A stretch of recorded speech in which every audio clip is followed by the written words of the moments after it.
Assalamualaikum warahmatullahi wabarakatuh. Selamat sore mahasiswa dan mahasiswi di Setiap 27 yang saya banggakan dan saya hormati. Selamat bertemu kembali dengan kegiatan belajar mengajar pada sore hari ini pada mata kuliah Ekonomi Syariah. Apa kabar hari ini? Alhamdulillah ya, pastinya. Mudah-mudahan semuanya dalam keadaan sehat ya. Alhamdulillahirabbil alamin. Wassalatu wassalamu ala asyrofil anbiya'i wal mursalin wa ala alihi wa sahbihi. Puji dan syukur kita sama-sama panjatkan kehadirat Allah Subhanahu wa taala yang senantiasa melimpahkan rahmat, taufik, dan hidayahnya kepada kita semua sehingga pada sore hari ini kita bisa berkumpul dan dipertemukan dalam kegiatan belajar mengajar pada mata kuliah Ekonomi Syariah. Mudah-mudahan kita semua selalu diberikan kesehatan, juga kemampuan untuk bisa menyerap berbagai ilmu yang positif, yang baik, yang bisa bermanfaat baik bagi diri kita, tempat kita bekerja maupun keluarga dan seluruh umat ini ya. Selanjutnya salawat serta salam semoga tetap dicurahkan kepada baginda habibana wa nabiyana Muhammad sallallahu alaihi wasallam, kepada keluarganya, sahabat-sahabatnya, tabi'in-tabi'innya serta seluruh umatnya yang selalu taat terhadap ajaran beliau yang insyaallah mudah-mudahan termasuk kita di antaranya ya. Mahasiswa dan mahasiswi di Setiap 27 yang saya hormati, pokok bahasan pada sore hari ini merupakan implementasi dari ekonomi syariah ya, yakni sebuah lembaga yang mengimplementasikan produk-produk syariah, yaitu perbankan syariah. Nah, cuma kajian kita hari ini adalah perbankan syariah dalam sosiokultur, jadi dalam sosial masyarakat Indonesia dan budaya Indonesia ya, karena ada banyak sekali secara kultur, secara budaya, secara adat produk-produk yang sudah memasyarakat, membudaya, dan itu tidak bertentangan dengan syariah ya, itu dilanjutkan. Misalkan gade ya, kita sudah banyak mengenal sistem gade secara adat ya. Dari zaman dulu orang tua kita ini sering terdengar ada yang menggadaikan sawahnya ya, gitu ya. Di mana sebagai jaminan sawahnya itu diserahkan kepada si yang menggadaikan dengan menitipkan. Cuma memang secara adat dipelihara juga oleh yang menggadaikan dan hasilnya diperbolehkan untuk yang menggadaikan dengan alasan karena yang menjaga, merawat, kemudian menanam adalah si yang penggadai. Sementara nanti harus mengembalikan uang dengan sejumlah gade saja, ya, seperti itu. Itu banyak bagaimana dikaji dari syariah, karena di syariah, di perbankan syariah juga, terutama di BJB syariah, kalau di Sumedang itu ada pegadaian ya, walaupun memang objek gadenya terbatas pada barang-barang seperti emas, kemudian juga elektronik mungkin ya.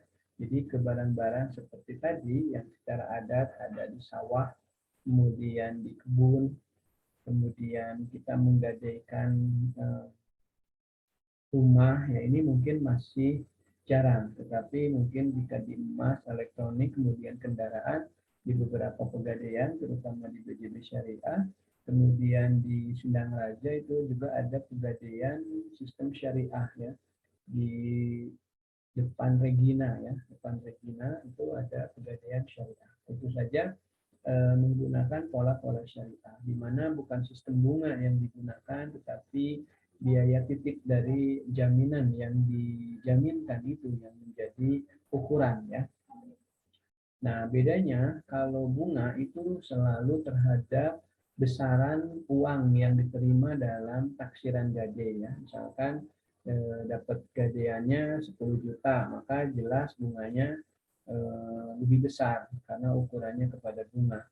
Nah, jika di syariah itu ukuran penentuan biaya titip itu terhadap objek gadenya gitu. Jadi objek gadenya besar, misalkan mobil ya, karena menyita tempat, kemudian pemeliharaan yang agak lebih rumit daripada emas, walaupun biaya gadenya cuma 20 juta, biaya titipnya akan lebih besar daripada emas yang 1 kilo yang 2 miliar misalkan. Mungkin saja yang 2 miliar emas itu biaya titipnya cuma 50.000 per bulan. Karena menyita perawatan, mungkin yang besar adalah pengamanannya saja ya.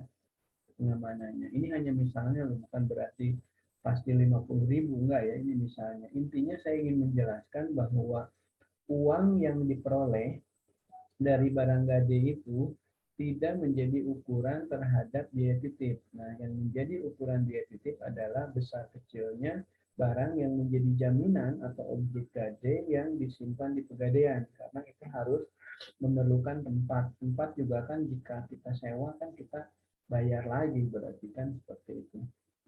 Memang lebih teknisnya nanti ada di perkuliahan selanjutnya ya, baik itu di perbankan syariah maupun di koperasi syariah ya, kemudian insurans syariah dan reksadana syariah.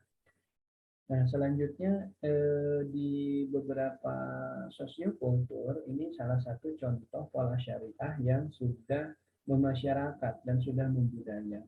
Nah, dikaji dari pola syariah, hal-hal yang memang tidak bertentangan dengan syariah ya silahkan dilanjutkan saja ya, seperti itu. Tapi yang tidak sesuai syariah bisa dihilangkan atau bisa diperbaiki ke arah yang lebih cara-cara syariah seperti itu ya. Kemudian secara sosiokultur juga banyak transaksi dengan prinsip jual beli misalkan ya. Nah, yang biasa ada di warung misalkan jual beli itu tunai ya, itu kategori bai murabahah. Jadi jual beli dengan harga perolehan ditambah margin itu harga jual, dan rukun jual beli ada penjual, ada pembeli, ada harganya ya, ada harganya misalnya kerupuk harganya 2.000 atau 5.000 ya. Ada barangnya si kerupuk tadi kan, penjualnya warung, ada sigot, saya serahkan uangnya, saya terima kerupuknya, mudah-mudahan bisa sama-sama manfaat dan berkahnya. Kemudian si penjual juga menerima, saya terima uangnya, saya serahkan barang berupa kerupuk, mudah-mudahan manfaat dan berkahnya sama-sama berkahnya. Itu bagian dari sigot, ijab kabul, serah terima ya, begitu. Namun dalam perkembangannya, terutama yang sigot ya, ini banyak sekali yang memang jika zaman Nabi itu mesti, atau zaman para sahabat itu mesti diucapkan seperti tadi ya, gitu. Ada jempol. Tetapi di era perkembangan ya, dalam perkembangan zaman yang seperti sekarang ini kan serba virtual ya, kemudian bisnis online itu bagaimana serah terima pengucapannya.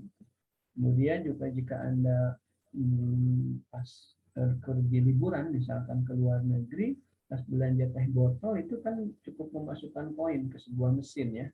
Nah, kemudian nanti koin itu masuk, berdasarkan berapa euro, setingkat berapa euro ya, atau berapa dolar si koin itu, kemudian keluarlah si minumannya.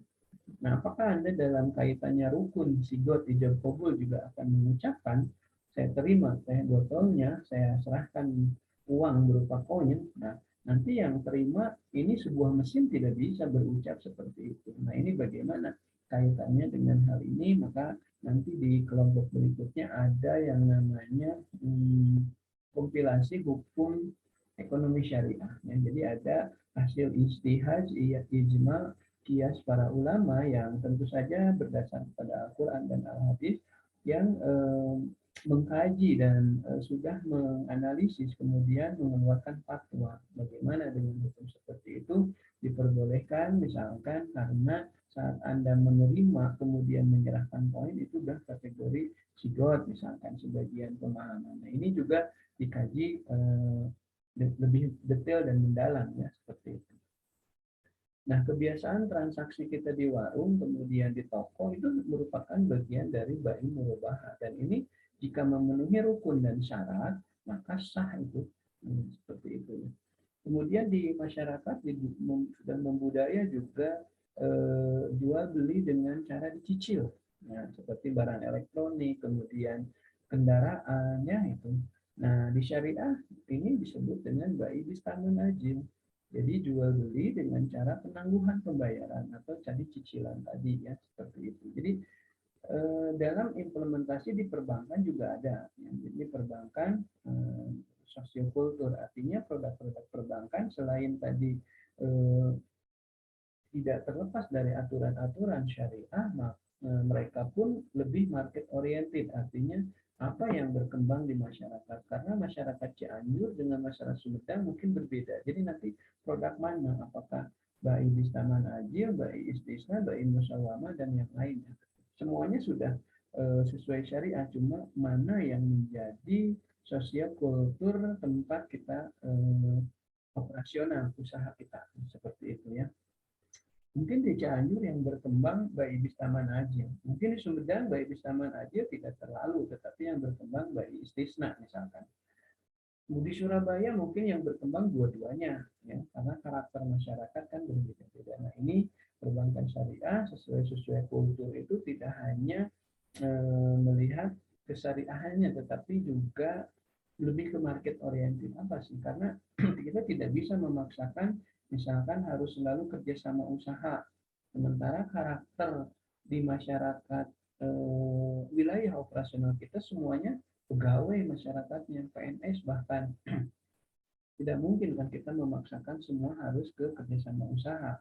Mungkin lebih banyak ke konsumtif yang sifatnya murabahah atau sewa bahkan ya. Bisa ijaroh muntah ya ditamlik seperti itu ya. Nah, itu jual beli.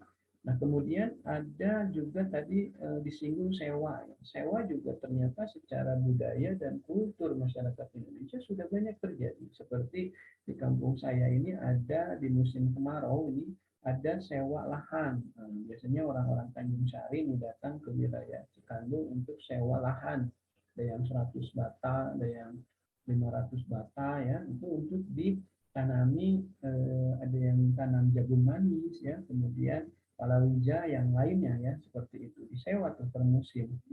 Nah, di beberapa daerah seperti Buah-Buah juga ternyata ada ya yang ke sana itu disewa kebun orang itu untuk ditanami rumput ya. Jadi si yang menyewa itu punya banyak hewan ternak gitu ya yang membutuhkan banyak pakan gitu ya. Sementara lahan mereka terbatas, kemudian nyewa kembali kepada orang lain yang memiliki kebun. Jadi kebunnya itu disewa. Banyak sekali secara adat implementasi dalam syariah, terutama di perbankan syariah yang sudah sesuai dengan sosiokultur. Tapi tentu saja juga tidak menyimpang dari aturan-aturan syariah yang sudah ditetapkan ya seperti itu.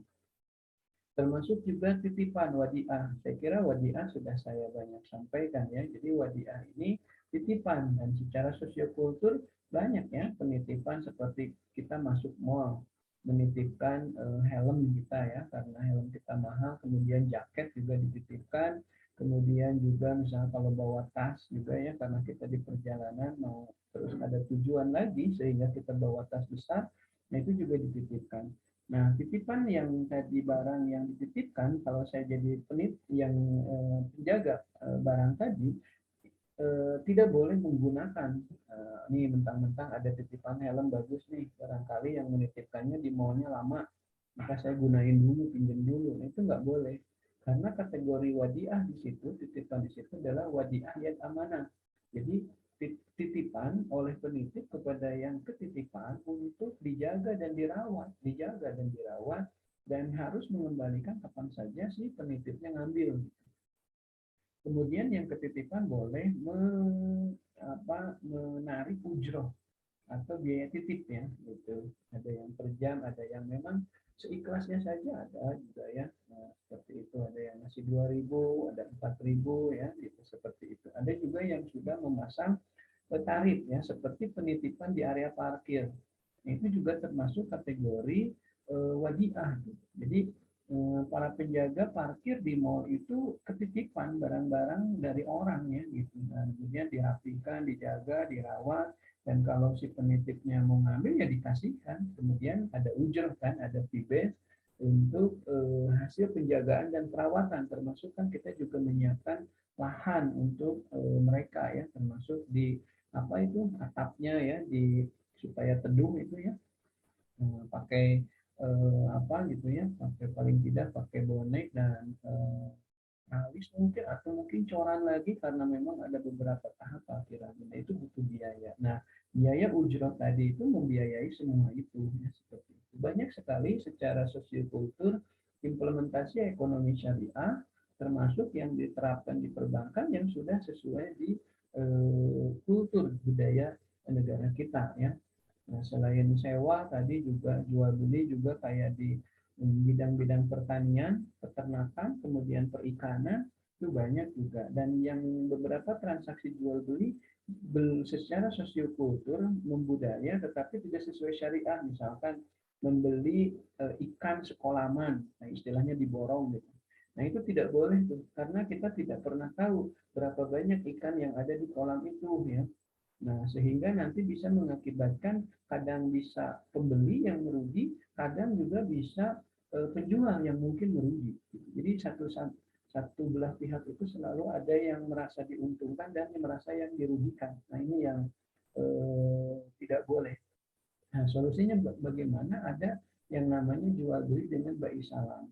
Uangnya sama-sama disampaikan duluan karena bai salam itu merupakan di perbankan syariah itu merupakan akad inform financial. Jadi pembayaran di depan didahulukan inform payment, jadi pembayaran di depan eh, dan nanti barangnya belum ada, kemudian nanti akan dibeli diserahkan saat barangnya sudah ada. Nah, bedanya kalau di kayak tadi Ijon tengkulak yang beli borongan buah-buahan hasil bumi dan ikan tadi itu belum jelas spesifikasinya. Kalau di Baisalam Salam jelas spesifikasinya. Misalkan ini saya beli ikan yang ada di kolam Anda, sekolaman, untuk ikan emas dihargai sekian, ikan mujair sekian. Sehingga nanti begitu dipanen itu jelas hitungannya gitu ya. Dan selain ikan emas kita tidak bawa gitu, misalnya ada ikan mujair kemudian atau ada ikan nilem, ada ikan tawes, kita tidak bawa karena yang jadi akad itu adalah hanya emas dan mujair, ada nila misalkan. Kemudian uang yang diserahkan tinggal dikalikan. Jika memang hasil panennya sedikit, maka uang harus dikembalikan di angsuran atau di musim panen yang akan datang punya hutang si yang punya kolam gitu.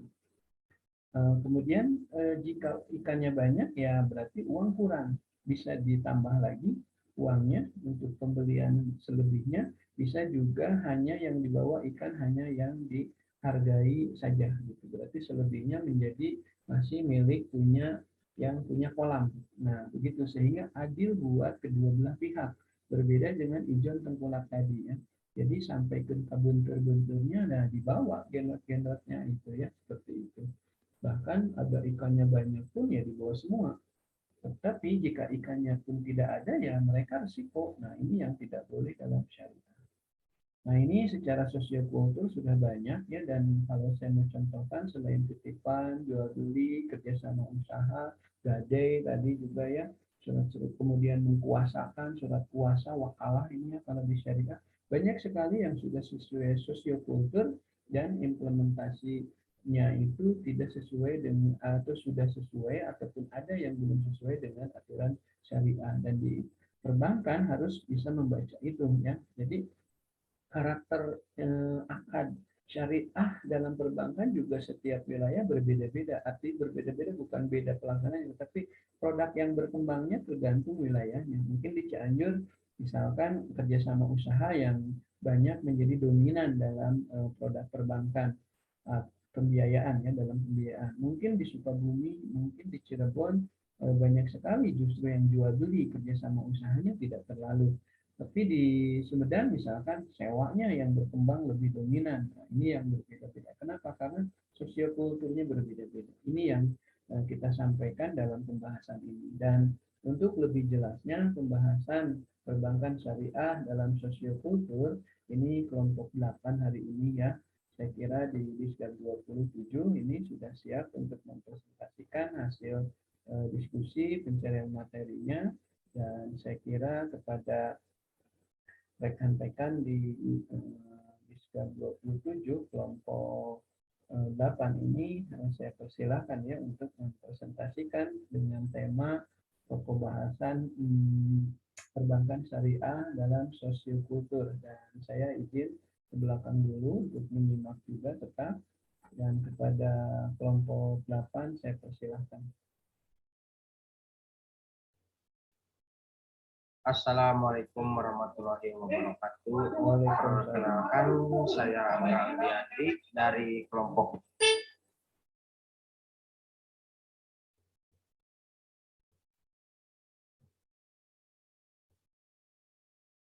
Assalamualaikum warahmatullahi wabarakatuh.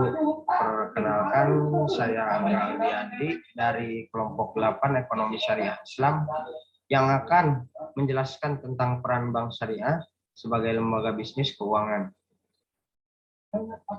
Jadi pada dasarnya melihat dari nilai prinsip tujuan ekonomi syariah, sebenarnya sangat bisa memperdayakan ekonomi masyarakat baik melalui lembaga keuangan syariah maupun keuangan sektor pabrik. Lembaga keuangan syariah sendiri ada dalam bentuk bank syariah.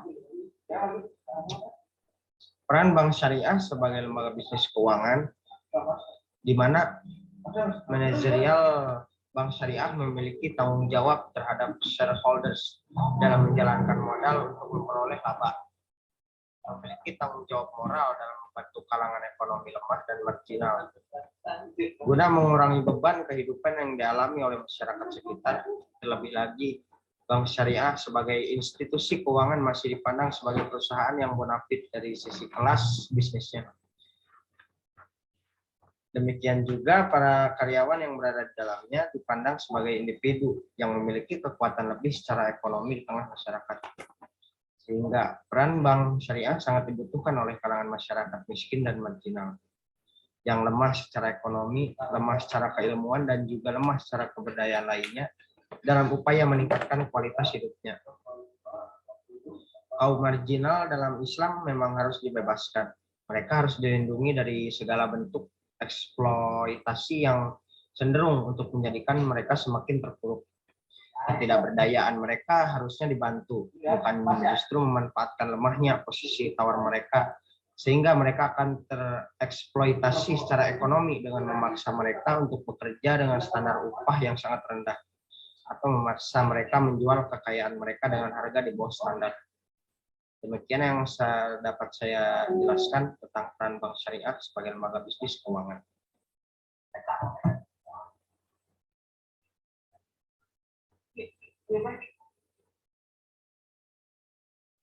Baik, terima kasih teman-teman yang di kelompok 8. Ini kalau saya komentari, pertama, kenapa yang presentasi sendiri ya? Padahal kelompok ini ada 3 orang. Kemudian yang kedua, kok presentasinya walaupun perbankan syariah dalam sosiokulturnya, tapi nggak mengena. Jadi saya bersungguhnya, ya walaupun jangan ya tidak boleh atau beranggapan ini aja, ini asal mengerjakan ya. Ini bagaimana nih kelompok 8. Kemudian yang kedua, apa yang dipresentasikan barusan ternyata berbeda ya dengan PPT yang saya terima. Ini PPT yang saya terima ini nih, benar nih. Nah ini perbankan syariah sosiokultur. Kenapa tadi yang dipresentasikannya itu berbeda ya? Artinya bukan PPT ini yang dipresentasikan. Padahal ini sudah cukup bagus ini. Ini teman-teman ini siapa ya? Angga Aldiandi, Gina Apriliana, dan Jumita. Kenapa Gina sama Jumitanya nggak muncul dalam presentasi? Padahal kan namanya juga kerja kelompok ya, artinya tim yang bekerja, tidak boleh sendiri-sendiri ini. Ini khawatir di tempat pekerjaan juga Anda punya karakter ini ya, kerjasama timnya tidak baik, kemudian juga cenderung asal mengerjakan. Nah, tapi mudah-mudahan tidak ya, mudah-mudahan tidak, karena tidak merefleksikan semuanya juga. Cuma terkesannya itu asal mengerjakan gitu. Nah ini bahaya, saya khawatir Anda kebawa ke tempat kerja ya.